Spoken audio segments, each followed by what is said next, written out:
Pickaxe.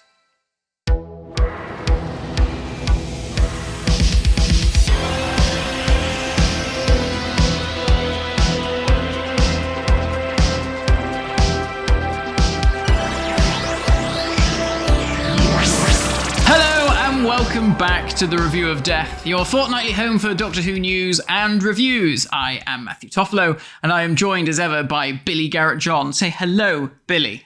Hello! How are we all doing on this fine Thursday? Oh, Christ, I was like, no, it's not, it's Monday. It's time travel, Matt. Do try to keep up, dear. I've broken the illusion, I'm so sorry. Yes, I know. I am very good on this Thursday. Yes, I'm well. For those of you listening at home, you will hear that I sound a little bit different than normal, and people watching will notice that I look a bit different than normal because the Yogscast studio is being redecorated, so we can't record there. So I'm at home, surrounded by a menagerie of monsters, and my brother. And one and the same, Matthew. One and the same, it's true. It's true. So we'll see how this goes. So we might do this again. We're not sure yet. This is all... Well, look, how many other podcasts have a full-size Cyberman and a TARDIS roundel and a Davros mask on display? That's true, isn't it? And if I move into shot, I look like I'm a holy person with a halo behind me. You are a holy person. You're a holy summon. Right. Yeah. Talking of holy things, let us talk about the news and various things, what may have happened in the past week. Maybe some stuff's going to happen in the immediate aftermath of this podcast coming out. I can only assume that's the case because Comic-Con is this weekend. And although we don't have any panels because there is a writer's strike and an actor's strike currently on in the United States, thankfully Doctor Who wrapped just before everything kicked off, but it has interrupted Ncuti Gatwa's Barbie press tour. So he is no longer part of that and decided to have a day at Wimbledon in a lovely kilt. Yep. But as a result, there's going to be a reduced presence at Comic-Con. I wasn't really expecting anything at Comic-Con this year either.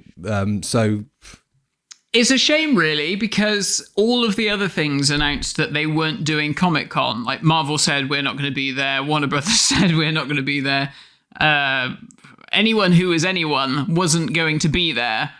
And I thought, this is Doctor Who's time to shine. They can take the limelight. But then they decided, no, we're not going to be there either. So what's the point? What's the point? Season 20, the collection set, that's definitely happening, which is fantastic. Finally. Did the BBC buckle under the pressure of Ian Levine? Yeah, they were like, look, Ian Levine's got enough secrets to bring that corporation down, so he says. So I'm sure he just waved his diaries in their face and they went, all right, Ian, we'll release season 20 and whatever else you want to come out next. I was hoping he was just going to say, I'm going to turn up at BBC Studios, just blaring Doctor in Distress out on a with loop. A hammer and a smashed CRT telly. Yeah. That would scare anybody into releasing a box set.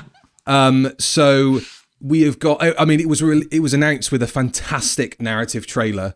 It was superb. With Janet and Sarah. I think that's my favourite one so far. I just think it was shot so beautifully. And then to have the twist with the Mara in it as well. Yeah. That was so unexpected, that bit. I thought that was really brilliant. So well done. I was waiting for Peter to turn up, but because he's got his costume now, and I thought, he might, bring in a little appearance, but he didn't. I think that these trailers probably are at their best when they don't feature the Doctor, or like when they just sort of vaguely allude to him being there, like the one with Ace, the Charitable Earth one, and the Colin one was fun, but he wasn't strictly playing the Sixth Doctor. It was sort of a bit tongue in cheek. Yeah, like the Concorde one for season 19. Yeah. So, this is where, they've kind of reached their peak so far, I think, is with this sort of little side story. So it was a fantastic trailer. Loads of stuff is going to be in that set. It's the most stacked set that we have seen so far. What is it, 7 discs or something mad? 9 discs. And 9 discs, crazy. with a brand new edition of The Five Doctors, the 40th anniversary special edition, which we haven't got to watch it again, have we? With a brand new obelisk, Matt. It looks really obelisk-y. Yeah, I mean, I think it looks cool. I think it's a nice way of honouring the original whilst keeping it up to date. Absolutely. That'll do. I think it's better so updated than effects on the Five Mr. Doctors. Whippy's ice cream. Yeah, they've got rid of Mr. Whippy's ice cream, sadly. But we've got a Dolby Atmos mix of the Five Doctors, which I'm sure will sound lovely to the 3 people in the fandom that have a Dolby Atmos sound system. And a new commentary with Peter, Janet, and Mark. So look forward to them taking pot shots at the TV show that made them. A European road trip to Amsterdamage with Peter, Janet, and Sarah, which will be lots of fun. I think that will probably be a highlight of that set in terms of the special features. Really Longleat convention footage, hitherto unseen, which will be really cool. And of course, the centerpiece to any collection set in my eyes, hours and hours of studio footage from the studio floor. Most importantly, as well as being from Arc of Infinity, Snore. Although we actually quite liked Arc of Infinity when we reviewed it. We enjoyed it. It was fun. Snake Dance, mild Snore. We have got hours of studio footage from the Five Doctors. So we get to see, John pushing people around so he gets, in the shot in the best angle and arguing with Pat about Pat not doing his lines properly. So that will be great. Yeah, Pissy John. That's what we want to see. So that'll be fabulous, I'm sure. Anything else that I've missed from that you're looking forward to, or we knew season 20 was going to be the next one. So I suppose now, as petulant Doctor Who fans, we ask, which one do we want next? I can't think of what else is on that set. There's Making of the King's Demons, isn't there? Which will obviously be far more entertaining than the King's Demons. Probably longer than the King's Demons. True. But I'm not sure what else. I mean, there's all the sort of archive stuff of then being interviewed and all those things that we haven't seen because we weren't there. So that's always good. And fun. that'll be interesting because it's obviously the 20th anniversary when they're doing all that stuff. So it'll be cool to see all the appearances on Wogan and all that. Yeah, but I'm really looking forward to the Longleat footage because, that's like Doctor Who's Woodstock. It is, isn't it? Yeah, and I guess, the 50th anniversary was not quite that. No, people aren't going to be making documentaries about it unless they're complaining about how difficult it was to get an autograph ticket or just how to generally navigate. I remember people complaining about the queues getting into the big main convention hall where they were doing all the talks. Oh, yeah. Because I think I went on the Friday, which was the first day, and they just hadn't got their head around how to manage it. But they had fans sort of kind of not running it, but they had fans that we know who were kind of on the floor doing a lot of the ushering people around, weren't they? Ushering and stuff. That's it. Shepherding with their big sonic crooks. So get in there, Jeffrey Beavers. Come on, you will sign these autographs. Yeah, I've got anything better to do. It will be nice to see the Longleat footage, won't it? That'd be cool. And so are we thinking maybe it will be a 60s series next, black and white next? I don't know. I mean, it's been a while since they've done a Tom. But there's plenty of Toms to get through. I know, but I feel like for a time it felt like they were at least doing one Tom a year. And that's sort of fallen by the wayside. So I don't know, maybe a Tom or maybe a Pat, because Pat seems long overdue. Yeah, he is conspicuous by his absence now. So it would be nice to see. As are his episodes. As are most of the stories that he made. But again, if I was sitting in my, I wouldn't say ivory tower because it is the BBC at the end of the day. If I was sitting in my cardboard tower at BBC Studios and I was responsible for that range, I would probably have thought from the start, maybe we keep off doing the 60s ones until near the end, because I think it's only the deep collectors that are going to want that stuff anyway. Yeah. Because so much of that era appears to be impenetrable for the fan base. Yeah. And And also it allows you time to see if anything turns up, because otherwise we're going to have to get a revisitations collection set or, something that kind of mops up any bits that have risen to the surface after the fact. Yeah. So maybe you wait until all that's happened. Yeah, that's my issue with them having released season 2, because I'm like, oh, what if those 2 episodes of The Crusade turn up? What happens then? I mean, I guess I could just buy The Crusade when they eventually release it on Blu-ray and stick those discs in the box. But well, yeah, they could do that. I remember when I'm sure I've mentioned this before, when the Bond 50 Blu-ray set came out that had those beautiful books. They had a space at the back for Skyfall, which hadn't come out yet, and so I put the Blu-ray for Skyfall in the back. I mean, it didn't line up visually with the rest of the discs, but that's, me being a freak, being upset about that. So they could do something like that. It's not out of the question that they release a disc separately. Is season 3 just going to be an empty box? Yeah, and at some point you might get discs for this. If not, then, please at least recycle the box. Yeah. Don't chuck it straight out. Yeah. But I mean, we're Doctor Who collectors and we want a full shelf of stuff. So even if it was an empty box, I think we'd be happy just to be able to say, well, at least it looks complete on the shelf. Yes. And, fine, I don't mind paying 45 quid for an empty box because one day they might just give me the shit for free. Who knows? Okay, so there's that covered. Production on Series 14 is wrapped, which we covered earlier. The wrap party looked amazing, incidentally. The Barbie TARDIS, the Barbis landed the Barbis. on London's, I don't know what you call it, Thames side, somewhere near the water. And it looked rather glorious. It was really people cool. who managed to get down there. I mean, what a mental idea, Luke. I can't believe that they managed to pull that off or that was even conceived in the first place. But, fair fucks. I mean, is Barbie Sony by any chance? I don't know. I don't think it is. I wonder. No, I got a funny feeling it might be Warner. Or maybe I've got because I guess totally they wrong. would have known when Ncuti was doing his press junkets anyway, and that he would have been at the London premiere. Yeah, but I mean, Sony have got a stake in Bad Wolf, so if they are, making Barbie, it makes sense, doesn't it? Yeah, it does make sense. So that was pretty glorious. Kind of totally out of left field, Target novelizations for the 60th anniversary specials, Matt. I know, nuts. So cool. Unbelievable.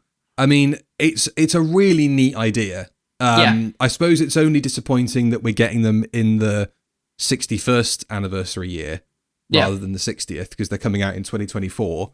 But they are expanded. They include bits of the specials that have been cut, either cut dialogue or cut sequences or ideas that were left on Russell's desk. So that's really cool, and a really interesting selection of writers doing it as well. Yeah, really cool. I don't know. I mean, do we think maybe this could be something moving forward where they're like, well, maybe when Series 14 drops, we'll have Target novels of those stories coming out? Because there's less episodes, isn't it now? There's only 8 episodes a year, 9 with the special, Christmas special. So I can see them maybe doing 1 or 2 from that series. Yeah. But it would be nice to still have gaps filled from previous Doctors. And that might be in lieu, I suppose, of original books featuring the TARDIS team that we're going to get for season 14, series 14. Yeah. But it would be nice to think that we'll still get those kinds of Stone Rose and all that stuff. It would be nice to have that strand, because that was always fun. And brand new photo of Ncuti in costume, which I think dropped just after we recorded last time out. Yeah. And in his Rolling Stone interview, not only did he call the Third Doctor a slut, which of course we've known for years, but he is also alluding to doing at least 2 years on the show and then wanting to go back onto the stage to tread the boards, all that shouting in the night or whatever. Shouting at night, as Pat said, Shouting at night. So, I mean, it would be disappointing to see Ncuti do it for 2 years because we'd get 16 episodes out of him, minus any specials. Yeah. If they did 8 episodes for each season. But equally, I sort of resign myself. I mean, we're immediately, believing that he's not going to do it for more than 2 years. But this is typical Doctor Who fans, isn't it? As soon as they're cast, we're always like, oh, they're going. They're going to be going. Of course they are. Of course they are. Who's next? I'd sort of... which collection set's out next and which Doctor's taking over from Ncuti next? We have to know now. David Tennant, probably. I think I'd always kind of thought... I sort of thought he may not do more than a year or two on the show, to be honest. I just think he's such hot property. I think that so few actors have come into the part where their career is already going like that. Yeah. You know, Matt Smith was an emerging face at that level of television in the UK at the time, whereas Ncuti has already surpassed that and is already known around the world. Yes. So he'll be in demand and he'll probably want to do more films. And as he says, he'll want to do more theatre, which takes up a huge chunk of time. Yeah. I suppose with theatre, it's a bit more flexible with getting in somebody to do a couple of weeks here and there, so he could still film the show, but you also don't want to burn him out either. No. So I wonder, is he going to be 2 and done? We'll have to wait and see. Yeah, I hope not. Hopefully it will just be that he has a little break period before they go filming again. But I guess we'll have to wait and see. But it's a way off yet. We haven't even seen David Tennant's second go. I know. We've still got a whole other Doctor between now and Ncuti appearing on screen for the first time. So, bonkers. Like I said, classic Doctor Who fans being daft. Right then. So, today, Matthew, we are talking about probably one of the most important episodes in the history of Doctor Who. It involves a certain man in a chair whose disembodied head is currently sat on your desk, like the ending of some sick, twisted Black Mirror episode. I'm also holding a Chris Achilles illustration on a mug. I was going to say, it looks gorgeous. It's a beautiful mug, that. I love the fact, though, that we were saying before when we were designing the set for the studio, it's like, we have just predominantly got classic series stuff on show. And now going to your house, it's even more just classic stuff. Hey, I mean, I've got the 12th Doctor's Sonic Screwdriver and the 13th Doctor's. Come on, that's a new series. Have you got any more than that? No. Oh no, I've got 10th Doctors. There we are. Ah, there we go. Okay, so written by Terry Nation, directed by David Maloney. Matt. Now, answer me this, because I got a question already. Because someone said, are we going to bring up the Big Finish thing? What's the Big Finish thing? The Genesis of the Daleks that wasn't Genesis of the Daleks. Daleks, Genesis of Terror of, Yeah, that. Now, from what I understand of that, episode 1 is basically episode 1 of the TV show with a few little extra bits and a few slight differences. And then the rest of the story is just Terry Nation's notes. So it's like it's like a narration of his outline. It's not like got anything else going on in terms of full cast audio and shit like that, I don't think. So did Terry Nation write the whole thing, or was this Bob Holmes came in and did a bit? Yeah, I'm a bit confused by that. So, I mean, the Genesis of the Daleks is kind of interesting anyway, because Terry basically submits a script to the production office for Tom's first series, but it's still being overseen, all these scripts still being overseen by Terence and Barry Letts, who are the outgoing producer and script editor. And so they get this script and they go, Terry, this is literally the same 2 stories that you submitted to us last time. It's not too far away from either Planet of the Daleks or Death to the Daleks. We need something different. How about you show us how the Daleks came about, which we'll get to anyway, because there's a few different versions of that story that Terry Nation's told in the past. And this is just one of them. And he goes away and writes Genesis of the Daleks. Now, when the script is submitted, Philip Hinchcliffe and Rob Holmes are in situ as producer and script editor. And apparently they do make quite a few changes to bring the tone of the script more in line with what they have in store for season 13 and beyond. It's a bit darker and it's a bit grittier. But to be honest, I mean, that Genesis of Terror thing is a whole situation on its own. I mean, that is Big Finish.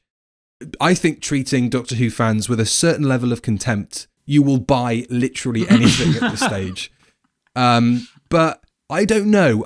I mean, it's such a Terry Nation script, even down to the names of the characters. I don't know how much of a hand Bob Holmes and Philip Hinchcliffe actually had in this, to be completely honest.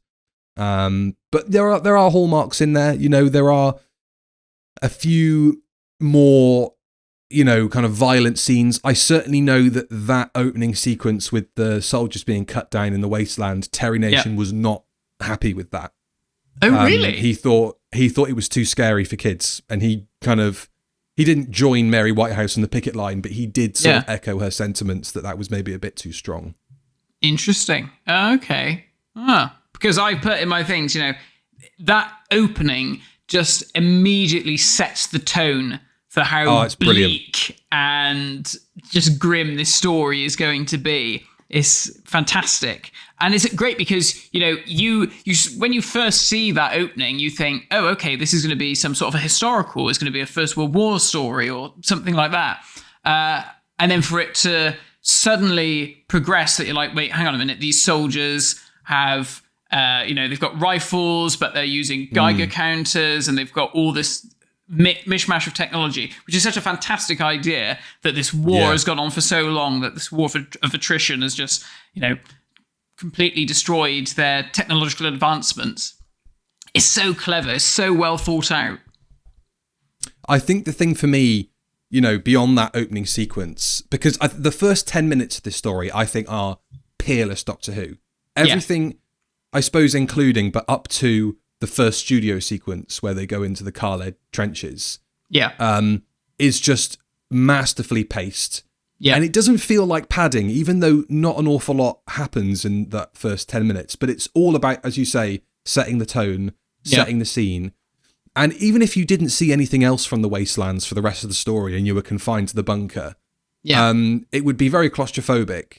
But you fully believe that the Daleks have been born out of this place, out of this conflict. You know, there is no questioning that at all. This scarred relic of a planet that has been in this war of attrition for, you know, hundreds of years. Yeah. And it makes sense, doesn't it? You know, a hateful species coming out of a hateful planet. Yeah. Precisely. Exactly. I love the way that, you know, previous tellings of the Dalek origin story is that, oh, you know, the Thals were always the goodies, but in this, you know, they are presented just as horrible and sadistic as the Thals are. Absolutely. You know, the line is very blurred, which I think is ever so clever. You know, you just have to think about that stuff when Sarah Jane's climbing up the scaffolding, and that Thal soldier dangles her over the edge. And even the treatment of the prisoners generally, just like, well, we're just going to use you until the radiation just kills you. Until Distronic Toxemia, which I think is probably the best name for a band ever. And if there isn't a band out there called Distronic Toxemia, there needs to be one pretty quick. Absolutely. There you are. That's what you can do down under. In my spare time between work, I'll form a band called Distronic Toxemia, and we will just make songs about Genesis of the Daleks. Can you say at the end, we've been Distronic Toxemia and you've been exterminated. Good night. That's a great idea. I'll do a tune called Dead Before They Hit the Ground. How about that? That'll be a good good rocker. What else could you do? Who'd Be a Muto? Who'd Be a Muto? Love in Davros's Chariot. You could have a nice little tune there about Nida and Davros getting to know each other at university. Maybe they experiment with some substances. Maybe they experiment with each other. Maybe that's why they get to know each other so well and have such a tight bond. Who knows? There's a lot you can do in a chair. Now, I think that you're right. I hadn't noticed how sadistic the Thals actually are, because they're kind of presented more like grunts in this, more so than the Khaleds. Like the Khaleds have got the elite, and they've got this core of scientists who are working towards, an ultimate end.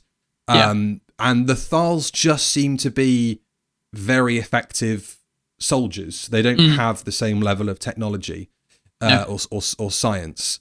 And you're right, that bit where the Thal dangles Sarah and you're just like, oh yeah, this lot are just as bad. I mean, they're not, because they're not trying to, wipe out every species on the planet with a neutronic bomb or whatever it is.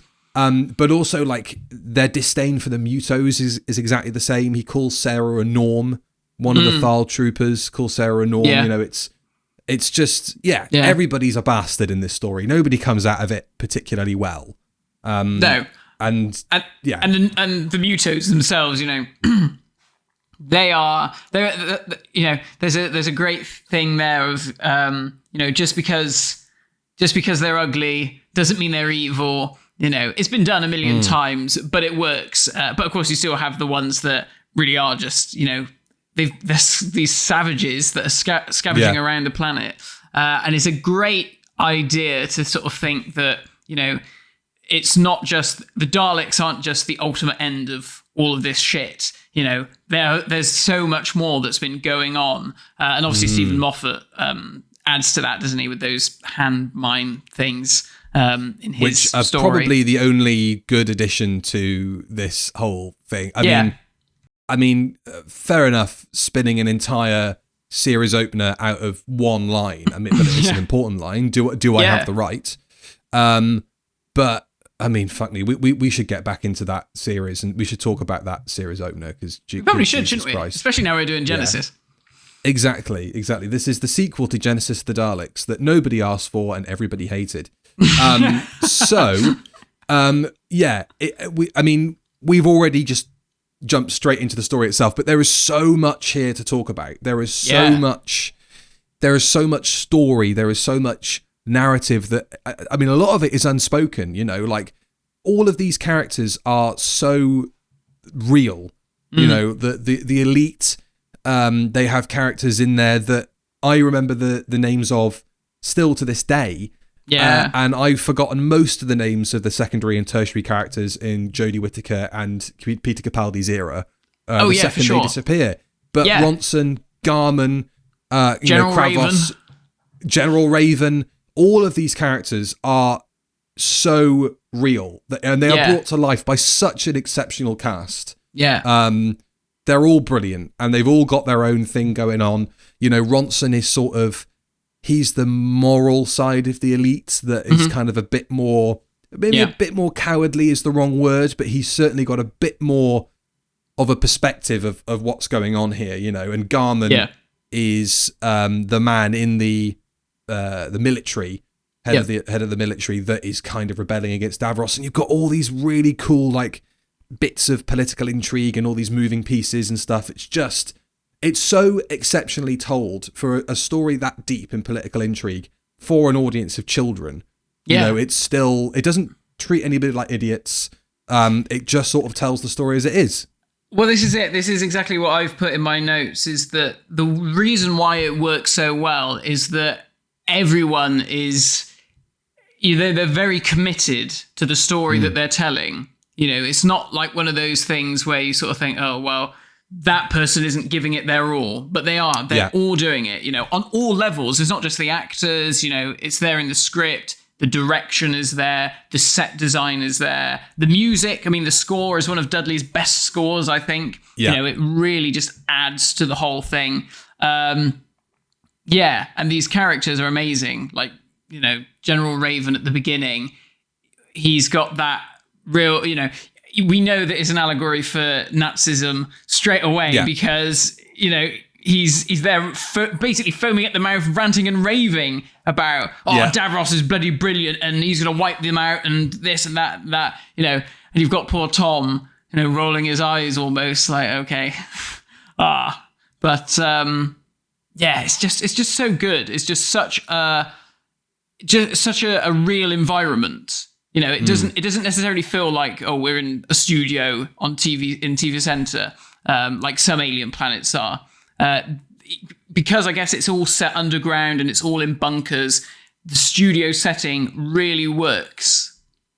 I think that's because the lighting has just been done to such a high level in this story. Yeah.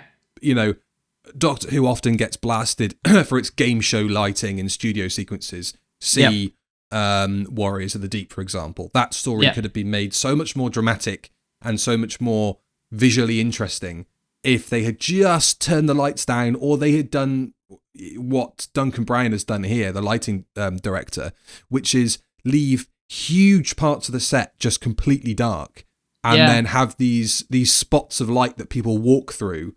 I mean, there are some parts of this where you're kind of almost squinting through. I mean, I was watching a pretty bad quality version, certainly of part one, and there are some bits of it where you're just kind of squinting through the darkness, but then that leaves much more to your imagination. You know, those corridor sets aren't particularly, I don't know what the right word is, inspired in terms of their designs. No. But it feels like a bunker. The ceilings are all quite low. You know, of course, all the lighting is artificial. And that adds to the world building, because you can sort of imagine what other rooms are splitting off into those darkened corners and all that sort of stuff. The only bits of visual design that don't totally work for me, I think, are the exterior sets that they've done in the studio. Like when, I mean, it's a great cliffhanger, but that cliffhanger to part one where Sarah sees Davros for the first time. And that is something else to mention as well, just very briefly. Davros, the way that Davros is referred to in the lead up to his appearance, he doesn't really appear on screen fully until halfway through episode 2. Yeah. When he comes in and addresses the elite and shows off the Dalek for the first time. Yeah.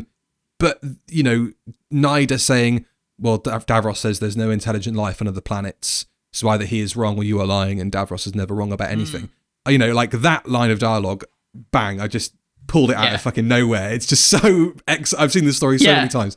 But he's treated with such reverence that you can't wait to see him. Man, this Davros character must be a big shot. And then he finally does appear, and he is this withered creature in this chariot, and he's like, this dude is the guy that you've been building up the whole time. And it's like, and then Michael Wish's performance just carries it.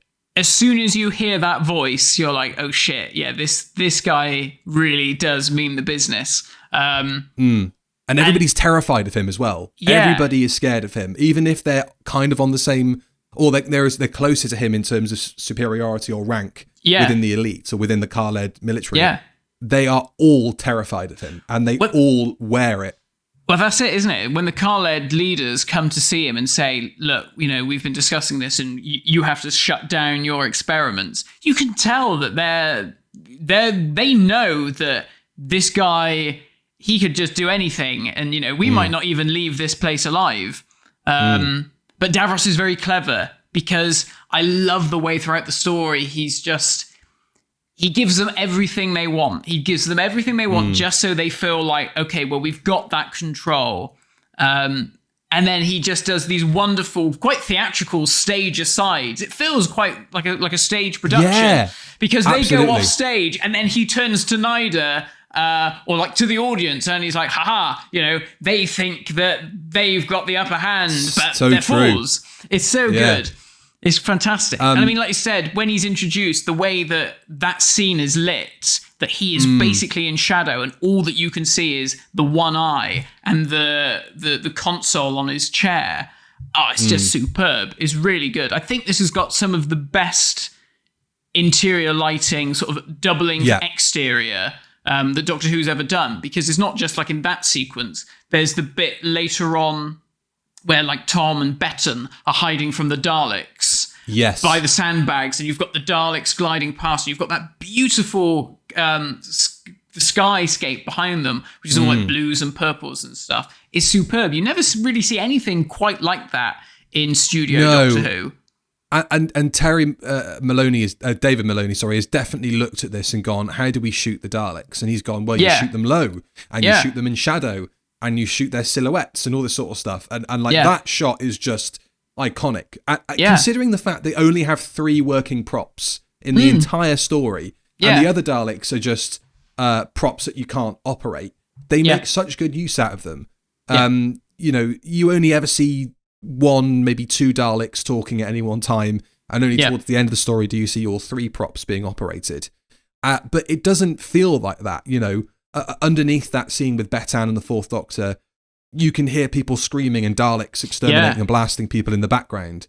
Yeah. And you do feel like everything is kicked off, but you don't need thousands of CGI Daleks rampaging over the skies of London. You just need 3 props to be shot really well and the suggestion that there's others out there, But on the design, like I was saying, the only thing it doesn't really work for me visually are those interior-exterior sets, like where we see Davros and the Dalek for the first time, because I'm not really sure what that's supposed to be. Is it like a bombed-out house?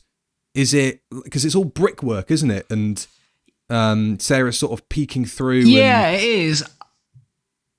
I guess so. It's a shame, really, that they... I mean... Like I said, I love the way that scene is lit, and obviously that scene has now become so iconic. But I do. It's a shame, like especially in episode 1, when you see them go to the Khaled base for the first time, and all of the dead bodies are lined up on the sandbags, which in itself is messed up. And it's obviously taken from Terry Nation's experiences with the war and stuff. You sort of think, it's a shame that they couldn't have just shot that in the same quarry, Couldn't they have just put up a mock doorway and just lined up some sandbags, because it would have just looked... It would have been a beautiful cut-off point to just have had all the location stuff on location. Totally. And then the studio stuff just limited to studio.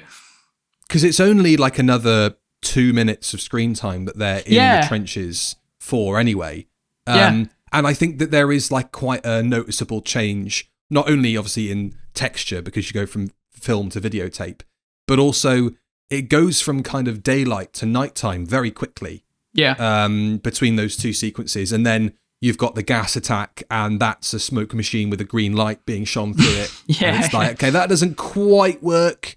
But, it doesn't matter really, because it's still dripping in that atmosphere that it's set up. And then you get that real visceral sudden attack of the I guess they're supposed to be Thals attacking the Doctor and Harry and Sarah in the trenches, and then they get gunned down by the Khaled troopers, and then you're into the story, and Sarah's separated from them and all that kind of stuff, and it kicks off. So we mentioned earlier that Terry Nation's had a couple of cracks at telling the Daleks story, the genesis of the Daleks. So let's just go through a couple of... Do you know the other versions that he's told, Matt? Well, obviously we've got the one in the Daleks, which is the neutronic war, the neutron bomb that mutated everybody. There's the version in the comic, which is Yarveling created the Dalek machine. But is that the same thing, that the neutron bomb? I mean, it's pretty much the same thing. They were developing a travel machine anyway, and they were developing a neutron bomb, but it's a meteor storm that detonates the neutron bomb.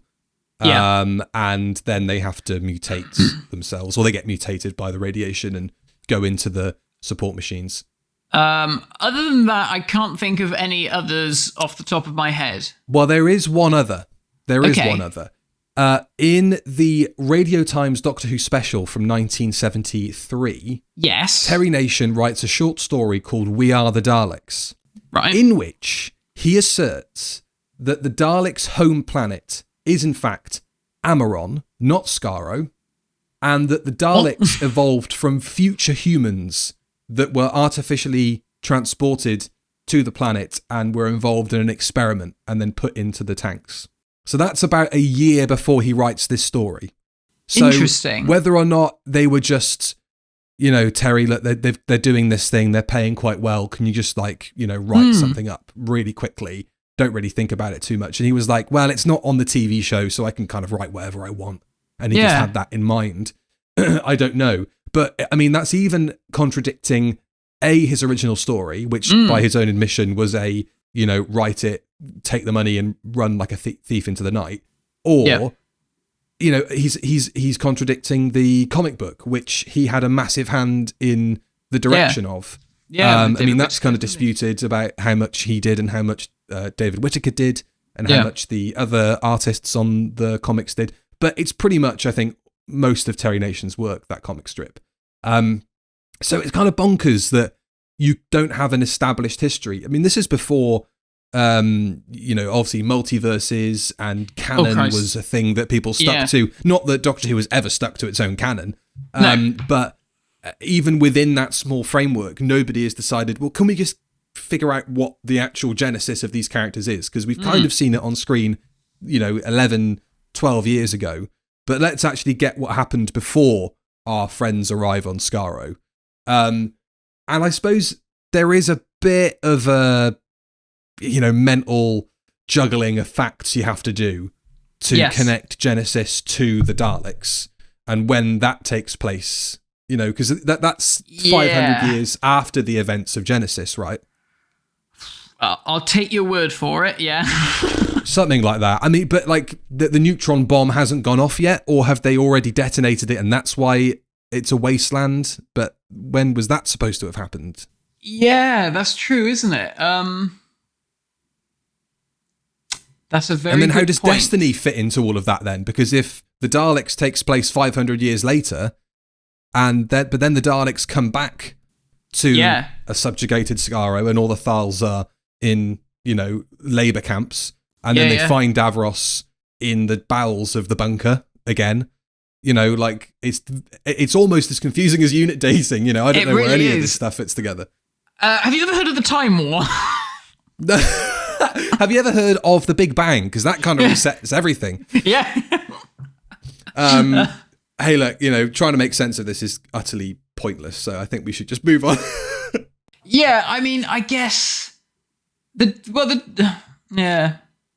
I don't know. Someone in the comments, if you have a better idea of how it all works, I'm sure there's a book somewhere where someone cleverer than us has sat down and really tried to make it all make sense.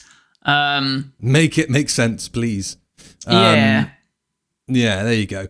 Okay, so something else I researched, Matt, because I was trying to work out when I first saw this story. Yeah. And I remember seeing a lot of it on Doctor Who Night, because they show quite a lot of clips from this story in the various documentaries, but they don't screen it as part of that evening. But I definitely remember watching it around that time.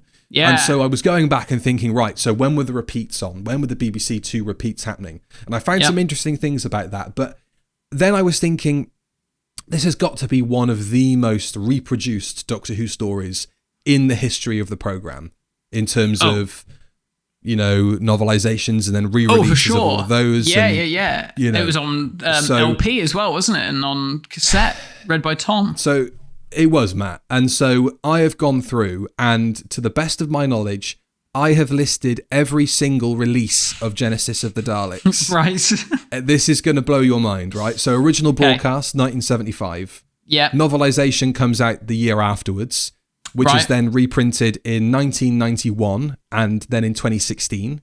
Yeah. The LP comes out in 1979, reissued on cassette in 1988. An expanded version is released on CD in 2001, and the original vinyl is re-released in 2011. Right. VHS, 1991, packaged with the Sontaran Experiment, re-released in a Davros box set in 2001. Yeah. Repeats, Omnibus Edition 1975 and 1982 on BBC One. Then again repeated in its full form for BBC Choice in 1998. And on BBC Two in 93 and 2000, which I think must have been the repeat that I watched for the first time. Yeah, so for me, it would have been, we had episode 1 taped off TV, the 1993 repeat. Mm-hmm. So I'd seen the first episode quite a bit. And then I think I eventually watched the rest of it possibly from UK Gold, or maybe one of Jonathan's friends let us borrow the VHS. But I definitely remember the repeat that you would have watched in 2000. Yeah. Now, that repeat drew such low viewing figures that it was the repeat that ended the Doctor Who reruns on BBC Two. That was it. Wow. My God. That was the end of Doctor Who Repeats on BBC Two because Genesis scored such low viewing figures. My goodness, because that was quite an interesting thing, wasn't it? Because the plan was to start with John, and then the viewing figures started to dip, so they shot straight over to Tom. And then apparently they shot straight to Tom because the quality of the existing Pertwees was so bad that they just went, we're just going to have to skip straight on. And then they were like, well, let's go to the nearest Dalek story or whatever it was. Yeah. So then DVD, 2006, re-released with a special slipcover in 2007, then re-released in the limited edition Davros collection in 2007, then released with issue 31 of the DVD files in 2010, then released again as part of the Davros edition of the Monsters collection in 2013, packaged with the Stolen Earth Journey's End. This is the one that I found really interesting. Audiobook, 2012. The Royal National Institute of Blind People have a version only available to the registered blind, which is narrated by Terry Malloy. Interesting. And then in 2017, BBC Audio released their version narrated by John Coleshaw, Nicholas Briggs doing the Dalek voices, write the theme tune, sing the theme tune, which is then re-released in 2020 as part of the Dalek collection. Yeah. Theatrical release, Matt, 2018. To promote the season 12 collection set, the omnibus version is screened in cinemas in the US in a double feature with In Conversation with Tom Baker. Nice. Digital, obviously available via BritBox in the UK, US, Canada, not New Zealand though, and bundled with other Fourth Doctor stories on iTunes as the best of Tom Baker. Can you guess the other 3 episodes in that iTunes bundle, Matt? The best of Tom Baker. Pyramids of Mars. No. Bollocks. Deadly Assassin. Yes. Weng Chiang. Yep. And The Hand of Fear, weirdly. Oh, okay. And then finally, 2018, Blu-ray, repackaged, because they have to repackage everything with Genesis the Daleks, in 2020 in the Time Lord Victorious Road to the Dark Times set. Oh, yeah. So I think probably this is the most repackaged, resold, reissued Doctor Who story in history. I can't think of anything else, maybe other than the 5 Doctors, that comes close to this. Shada's trying. Shada's having a good go. Shada is maybe number 2, maybe number 3. Holy shit. Well, there you go. That was an afternoon of research for you there. This is you're spending your time well. I haven't got any work, so if anybody wants to save me from this tedium, from this madness, then please employ me in New Zealand in the television industry. That would be great.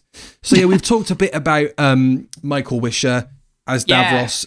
Roy Skelton nearly got the job, but was too busy with Rainbow. Thank God. Can you imagine him as Davros? That would have been nuts. I can just see him as Zippy, really, in the chair. Yeah. Nida. But, the idea of getting a Dalek voice actor is not, a bad one, because obviously Michael Wish has done it before. And when he gets agitated and in a frenzied state, he just does his Dalek voice. He's just Dalek. Which is just so cool. So clever. Very clever.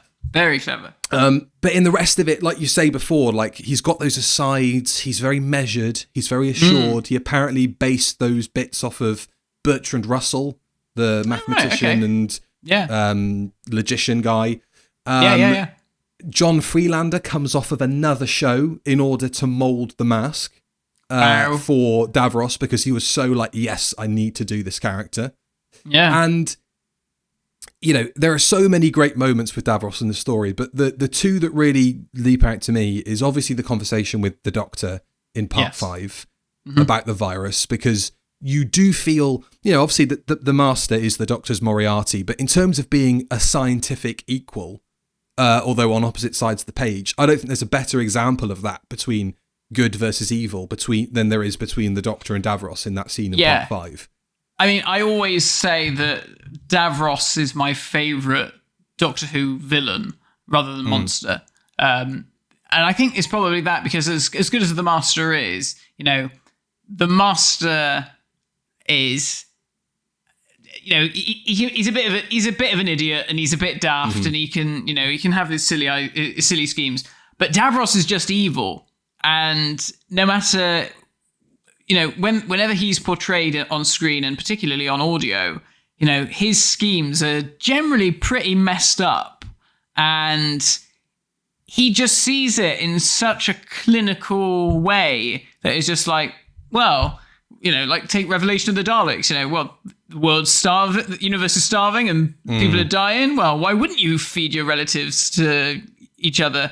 Because it just makes sense, And like you said, those moments with Tom and Davros, those just continue throughout all of Doctor Who. One of the best things about a Davros story is when the Doctor and Davros get to have their little chats. And I mean, we've already talked about The Witch is Familiar. The stuff from that story that works is when it's just Peter Capaldi and Davros talking. Absolutely. Up until the point he opens his fucking eyes. Oh yeah, well forget about that. That never happened. Yeah, he's just so good. For a character that is behind a mask, I think every actor that's portrayed Davros, maybe not so much David Goodison, but every other actor that's portrayed Davros has always managed to project past the mask to the point where you sort of think, you want to be watching scenes with Davros. Yeah. More so than anything else. You're like, right, well, when's Davros going to come back? Because he's always got the best material. Yeah, I mean, I guess you could debate whether or not should they have killed him off in Genesis. Would Doctor Who have been better for it? Would his character have been better for it? No, do you know what? Because I think you can only argue in that case that it's a case of diminishing returns with the character. And with the exception of David Goodison, who wasn't supposed to play Davros, but Michael Wisher was too busy treading the boards, darling. You then get Terry Malloy, who I think is one of those rare examples in the show of somebody taking an established character that is done pitch perfect from the start and then builds on it. Because he takes Davros in directions that, Michael Wisher is a superb actor, but he takes Davros in directions that only Terry Malloy could take Davros. Yeah. And I think, as you said, I would put him up there, probably above the Master as a favourite villain in the series. But that's because he's got that longevity, because he's been in so many great stories.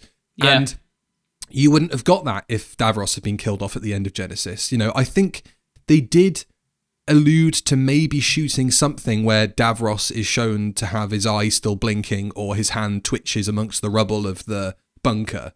Okay. David Maloney was disappointed they lost that. But, I suppose it does feel like a final end for Davros otherwise.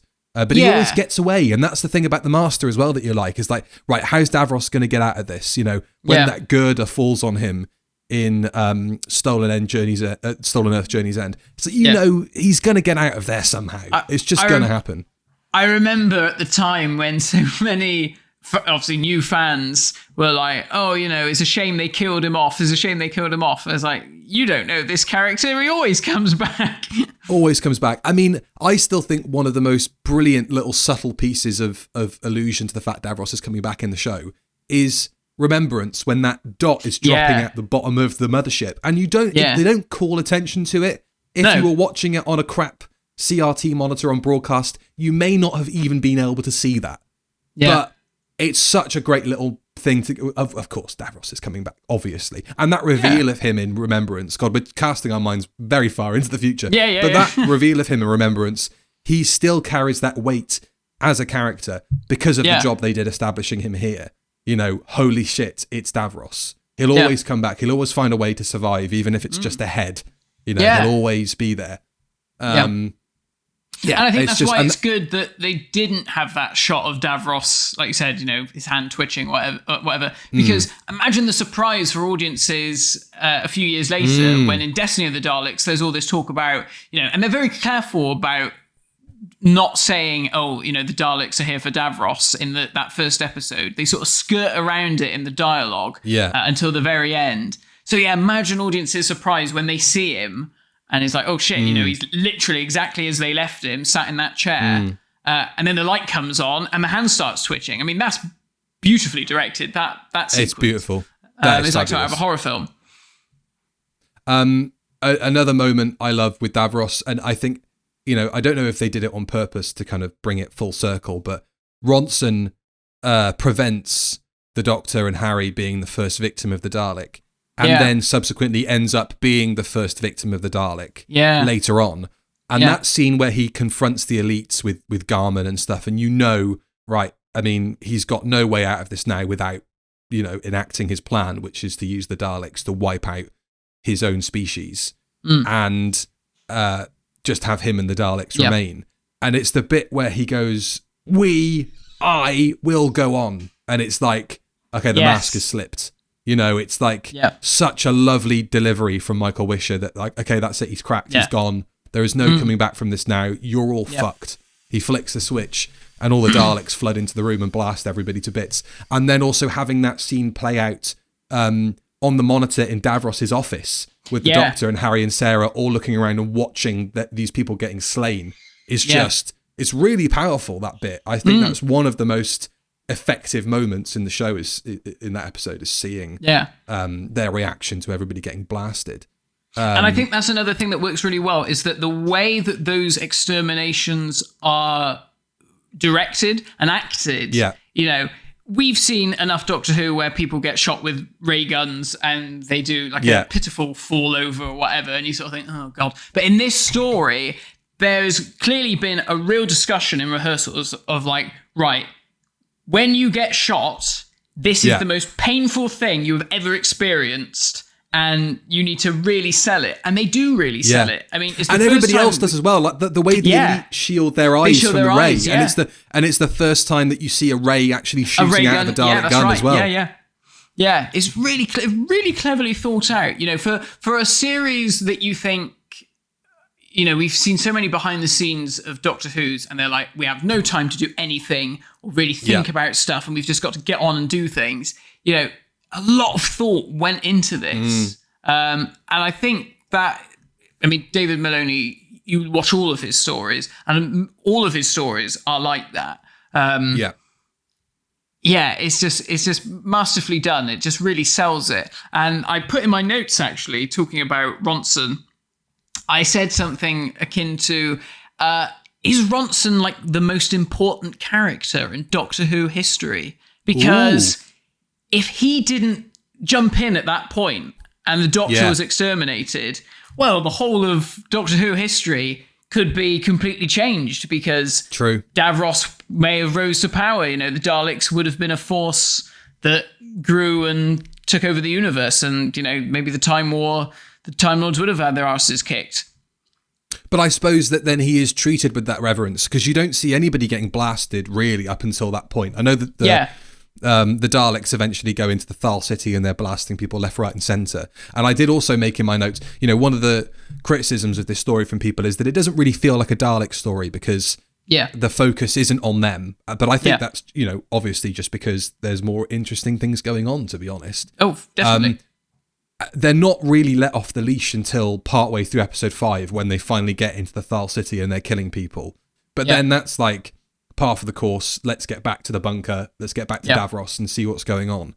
But I think you're right. I think Ronson is obviously key, and he's there through the whole story, showing the Doctor and Harry the incubator room, breaking them out. You've got all these other members of the elite sort of referring to him as the guy who is kind of rebelling first and foremost. Like Garman is still at Davros's side. Yes. Basically through the whole story until right at the end when he stages his bloodless rebellion, followed immediately by him going to a weapons cabinet and handing out weapons, which I think is just like, fucking come on, whatever, a stupid waste of human life, and then starts passing guns out to people. I know. That annoyed me when I watched it the other night, because that guy is literally going to get shot with a machine gun, and then he shoots him, which is a great fight scene. It's really well choreographed. especially when he blasts that guy with the revolver and he's down.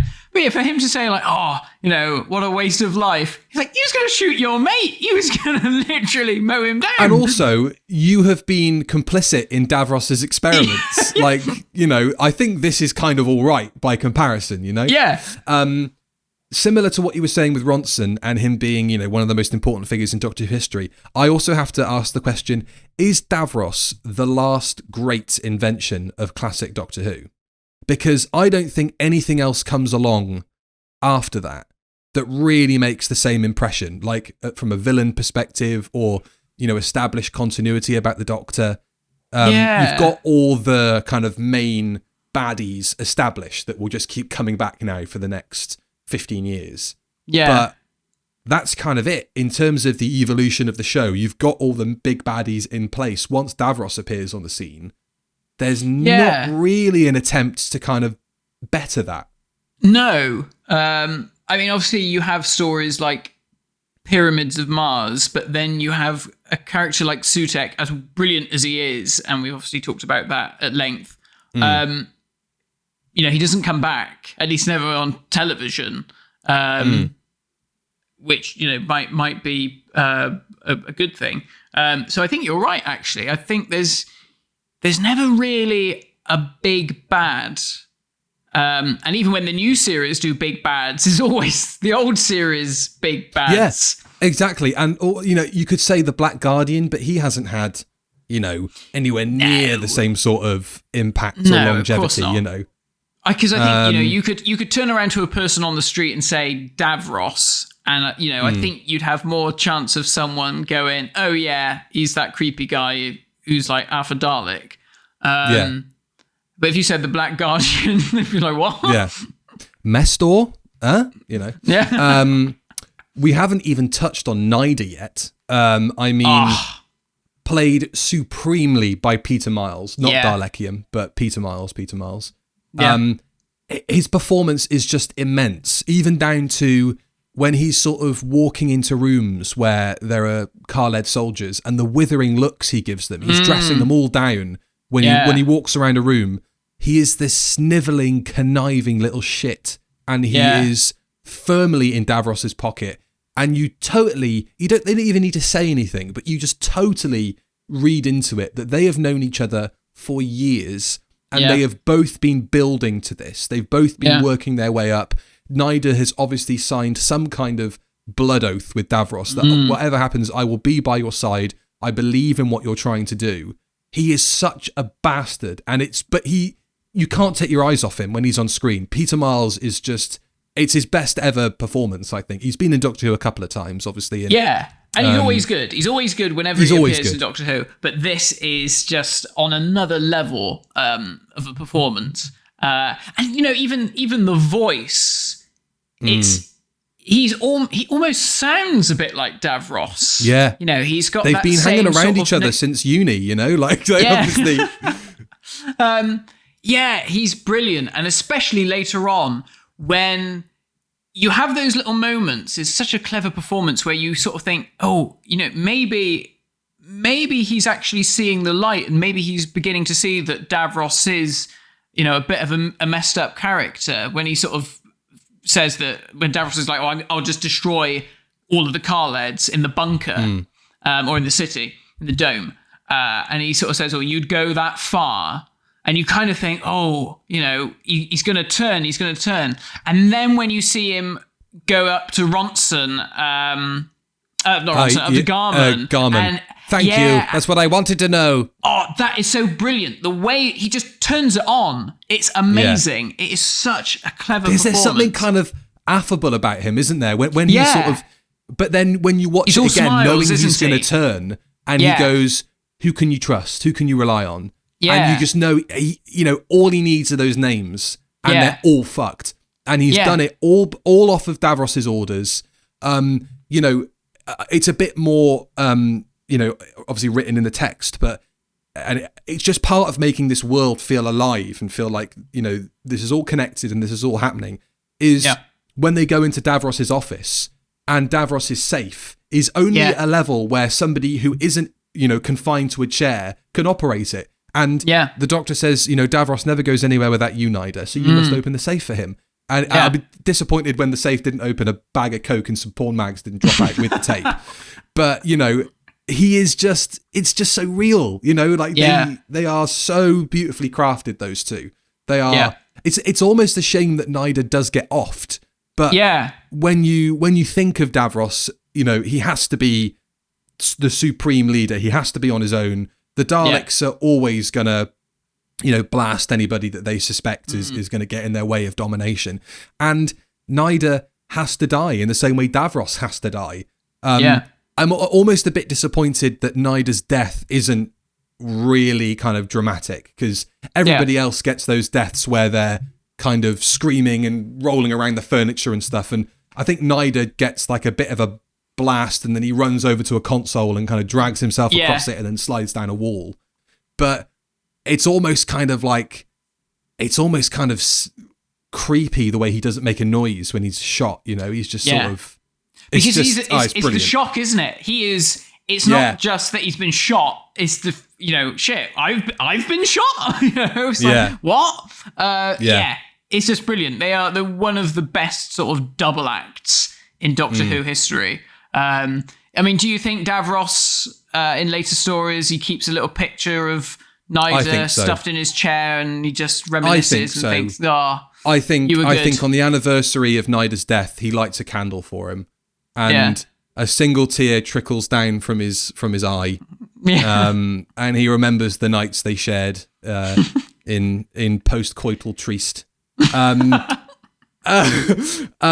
Something else which is also masterful. I don't know if you have this many bangers in a row, especially for a 6-parter, but the cliffhangers in this story. Part 1, Sarah sees the Dalek gun test. Part 2, Sarah falls off the scaffolding. I know people are a bit iffy about the freeze frame, but I still think that little flourish of orchestra as she falls is just brilliant. Yeah, that's another David Maloney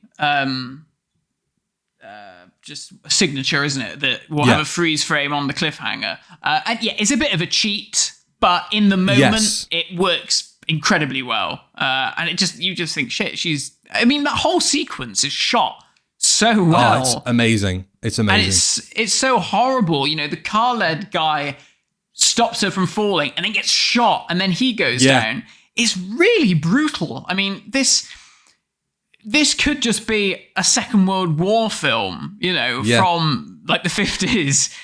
William Hartnell could turn up in this as a bloody soldier, totally. And you could shoot it in black and white and it would just be gritty and horrible. That's what we need. We need a Zack Snyder black and white version of this film, Yeah, there we go. Someone make it happen. Do the black and white cut of Genesis of the Daleks. The Nyder cut has... The Nyder cut. Part 4 has You Will Tell Me, which is just amazing as well. And then Part 5, the Doctor attacked by the Dalek embryo. Which wasn't even meant to be the cliffhanger, was it?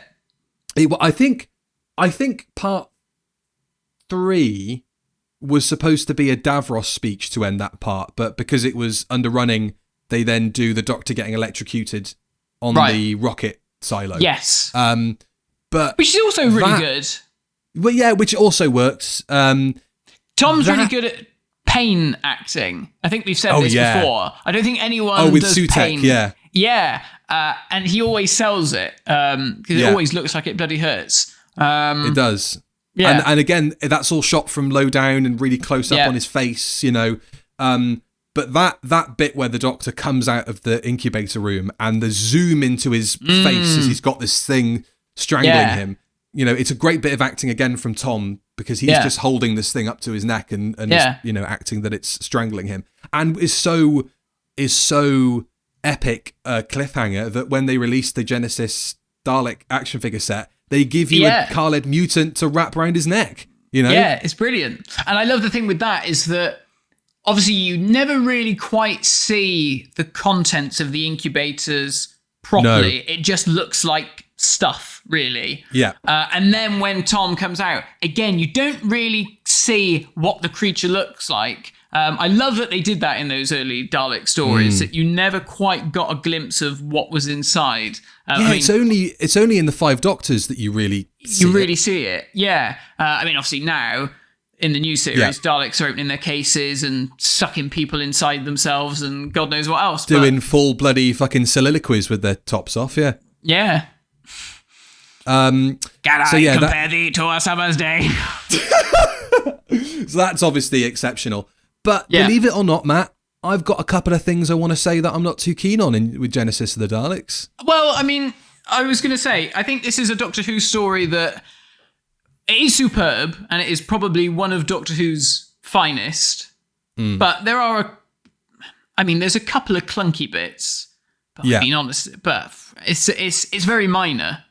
It is minor. My critiques are very minor. I suppose the biggest one for me, and it's to do with the rocket sequence we were talking about earlier, is when Severin, who I think is a great little side character as well, when Severin gets up to the top of the rocket with Sarah, you see this brilliant kind of, and it's just black drapes and, little bits of white card probably behind the black drapes, but you see the twinkling lights of like a city in the distance.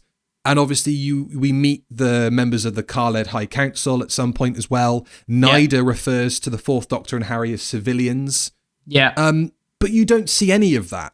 And I think, the fact that we just basically are contained to the militaristic side of the Khaleds and the Thals, I don't want to say it feels like a missed opportunity because I think this whole story is exceptional, but you could have almost had another 4 parts bolted onto this where you actually go and visit proper Khaled and Thal civilization and meet people. Davros establishes this world really well. There's a whole, it's quite an opulent civilization with a class system and all this kind of stuff. That's the only thing I think that's really missing from this. That is exactly what I was going to say, because obviously they make such a big deal of Davros betraying his people and killing all the people in the Khaled Dome.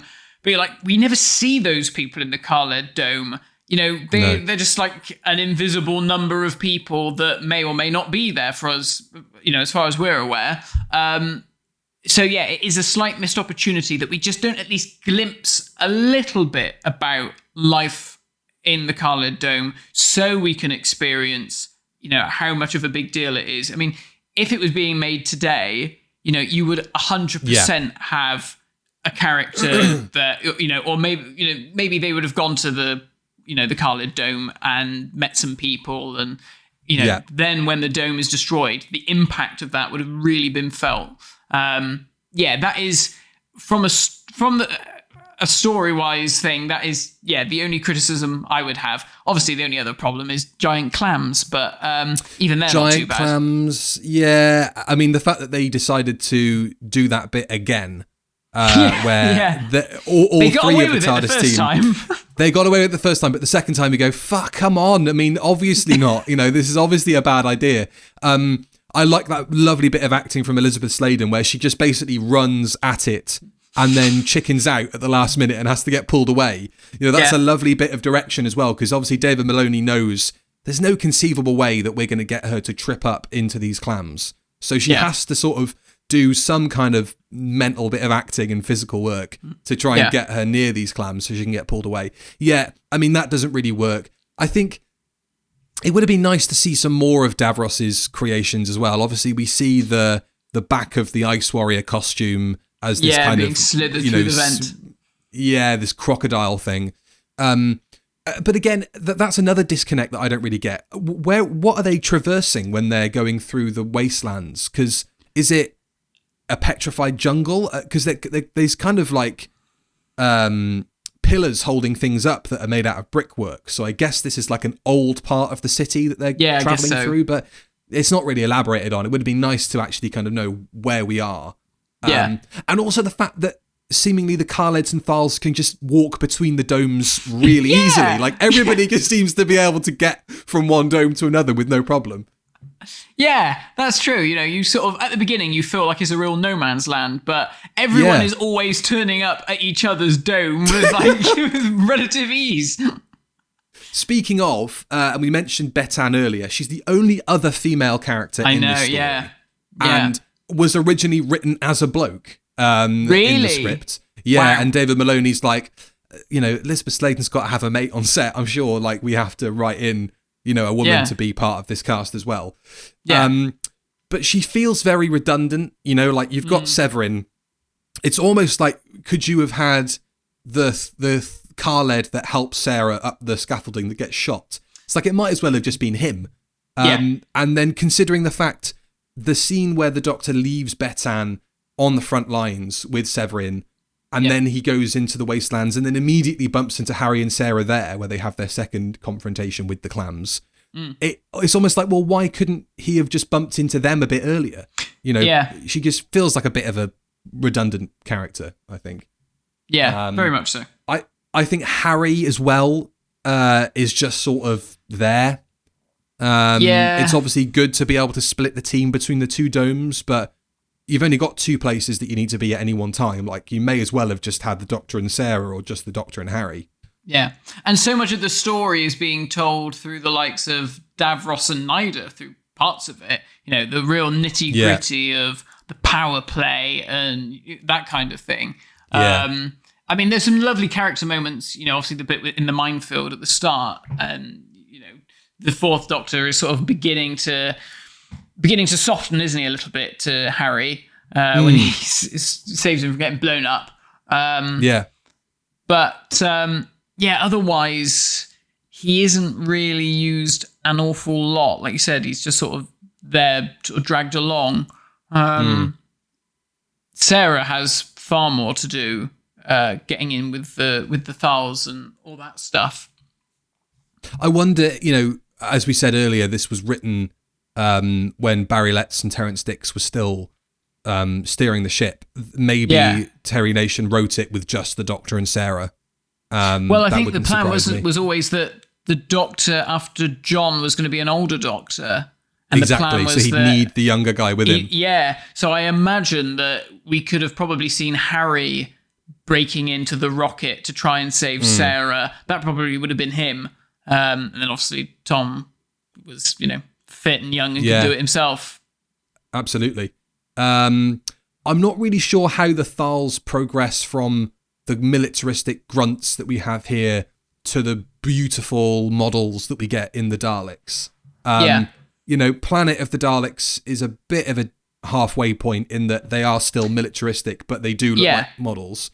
But it's just a bit of a disconnect, I think, there. I don't know if they obviously haven't considered that, because why would they? The episode that came out, 12 years before, and nobody's ever going to see it again, so who gives a fuck? We can do what we want. They're not going to see it again. They're never going to see it again. I wish we found out a bit more about the Mutos and that sort of like society. I think Severin's a great character, but we don't really know much about them besides the fact they're savages in the wastelands, scrapping for food. And the only other bit is, I think that firstly, I think the ending of this story is obviously epic. And thank God that the one time that the Dalek lights actually flash on cue, they did it for the big close-up at the end. But I think that the Daleks turning on Davros isn't really signposted. They just kind of turn on him and develop autonomy of thought out of nowhere. And you almost feel like when they're blasting Thals in the Thal Dome, there maybe could have been a conversation between those two Daleks in the corridor where you sort of get the suggestion maybe they're going to start looking out for themselves now. But that doesn't really happen. And then the other thing as well... that would have been nice, wouldn't it, to get a real sense of them conniving. Their duplicitous nature. Because, Nyder does suggest earlier on, in a lovely bit of dialogue, which I think is you think of it, it's really kind of creepy, is how unstable and erratic the Dalek embryos still are, and that Davros is putting those in that state into these travel machines. So I suppose you do get a bit of a hint, but it's not really signposted. The other thing I think as well is the wrap-up is very quick, with them getting back together and holding onto the time ring and disappearing. And the Doctor's assessment that, it's almost like the Batman that can't live without Joker, thing. That they have to always coexist. One can't exist without the other. There's a bit of that in there. But the Doctor's assessment that, even though they will go out there and destroy countless civilizations, something good must come out of it. And it's like, that's what you fucking drawn out of it. That's like the bit we're sending off the audience with. A bit of a leap, isn't it, really? Yeah. But that's all I have to say in terms of negative points about it, I think. Yeah, I want to know what happens to Tom Baker's duffel coat between flying from Skaro to Nova Beacon. He probably had to feed it to a clam to, try and... Oh, no, shit, because he loses it in... Well, look, Matt, last year we saw a doctor regenerate their entire outfit, so maybe that's just something that happens, Yeah. Maybe the trans Matt on Nova Beacon just doesn't like duffel coats. Maybe. Obviously, Tom is supreme in this. Tom, you obviously really get the impression he has tried everything before resorting to genocide, which he never actually carries out.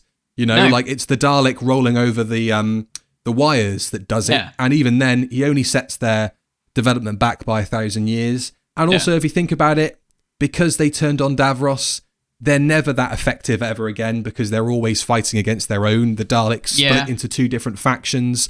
I love the illusion in one of John Peel's, I think it's John Peel's books, that the Dalek that blasts Davros at the end of this story is the Dalek that goes on to become the Dalek Emperor. Oh, yeah. Is a lovely touch. I think that's really cool. Yeah. But yeah, I think that might be it, really. I can't think of anything else.